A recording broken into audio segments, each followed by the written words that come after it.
খুব ভালোবাসি ওনাকে, আমি আমার বক্তব্যের ক্ষেত্রে অনেক বেশি ফলো করি।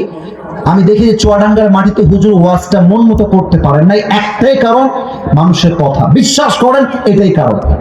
তো তোমরা এরকম আওয়াজ করলে আমার মনো মাইন্ডটা স্ট্রাইক করবে।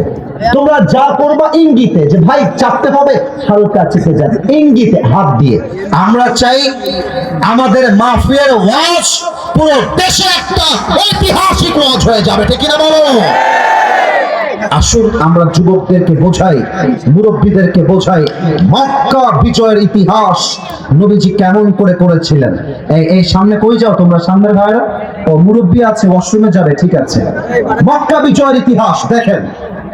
আমার প্রিয় নবীজি মদিনার থেকে 10,000 মুসলমান আর 10,000 তরবারি। এবার চুয়াডাঙ্গাবাসীর পালা, বলেন তো সবাই, 10,000 মুসলমান, কয় হাজার তরবারি?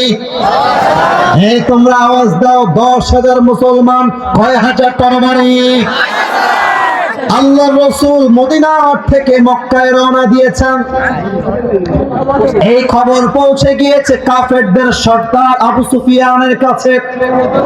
আবু সুফিয়ান ডাক দিয়ে বলছে, গোয়েন্দা বিভাগ কোথায়? সবাই আমার কাছে আসো। গোয়েন্দা বিভাগে সমস্ত পুলিশরা আবু সুফিয়ানের কাছে আসছে। আবু সুফিয়ান বলছে, তোমরা সবাই মিলে যাও, মুহাম্মদ কাকে কাকে নিয়ে আসছে, কেমন করে আসছে, তোমরা খবর নিয়ে আসো।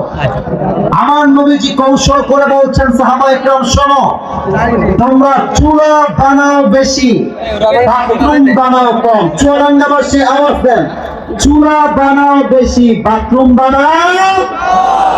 জি জি, আওয়াজ হয় নাই। চুলা বানাও বেশি, বাথরুম বানাও। নবীর যেমন কথা তেমন কাজ। চুলা বানিয়েছে হাজার হাজার, আর বাথরুম বানিয়েছে হাতে গোনা মাত্র কয়েকটা। এবার আবু সুফিয়ানের গোয়েন্দারা আসছে চেক করার জন্য মুহাম্মদ সৈন্য কত নিয়ে আসছে।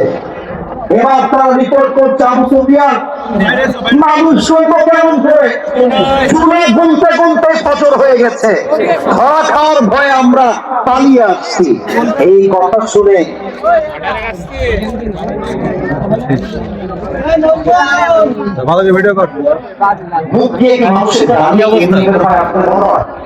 একটা মানুষের গালি দেয়, এটা সহজে গালি দেয় না।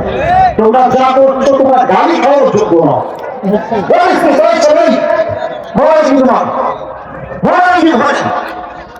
এতগুলো মানুষ শুনছে,